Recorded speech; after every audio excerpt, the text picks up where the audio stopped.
So in the previous part, we have understand how we can write our own custom message. Now in this part, let's fix this problem that whenever we type anything inside our fields, and if we face a validation message, those values are gone. So let's see how we can keep our old value. So let's go inside our VS Code. First of all, let's delete this validation logic from our controller. Right now we don't need it. After that, and in a set of request, call our products request. Now let's go inside our fields. Right now we are getting our data like this because we are using same file fields inside our add and inside our edit. That's why we have our value and written it like this. Now for the to show the old values, before the product name I can type call a function with the name of old, and in the first parameter of this I will pass the name of my field, which is name. Then in the second parameter of this I will pass my edit value. Now paste it here, save. Now let's go back to the browser and write something here, keep the everything empty, click save.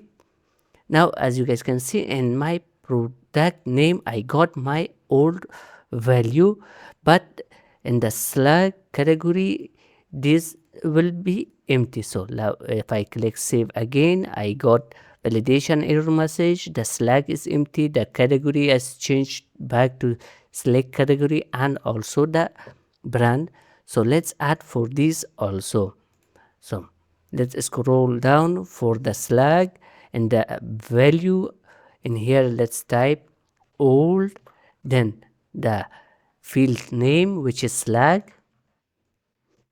paste it here, and in the second parameter of the old we will pass our edit file. Let's do for the category also. So let's type here, okay, sorry, inside the options of this.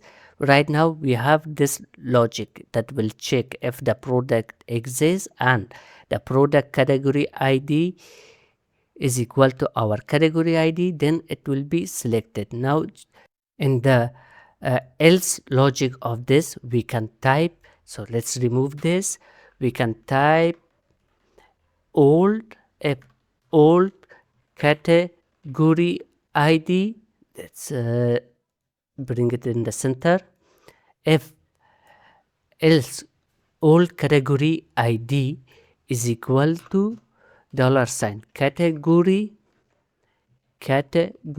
dash ID, then select the else empty string. That's it. So in the else we just wrote this logic to check if the old category ID is equal to our for each category ID. In that case, then add this text selected, otherwise keep it empty. This is the logic. So let's copy this and paste it inside our brand also. So let's scroll down in the brand, in here remove this one and paste it. Then we have to change the category to the brand. So you have to do this for all the fields. I will not do it because it will take a lot of time and make the video very long. So let's go back and in here refresh. Now our field is empty. Let's type something, select this also, this one also. Now we have value for this field and these are empty. So we will hit the validation. Let's click save. Okay, we got a validation error message. The regular price field is required.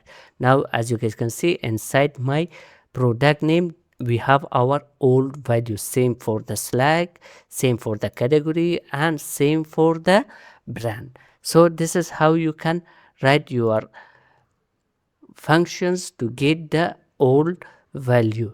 So you will just type all, then in the first parameter you will type the field name, and in the second parameter, if you are doing same thing as me, using same file for create and edit, then in here you will pass your edit values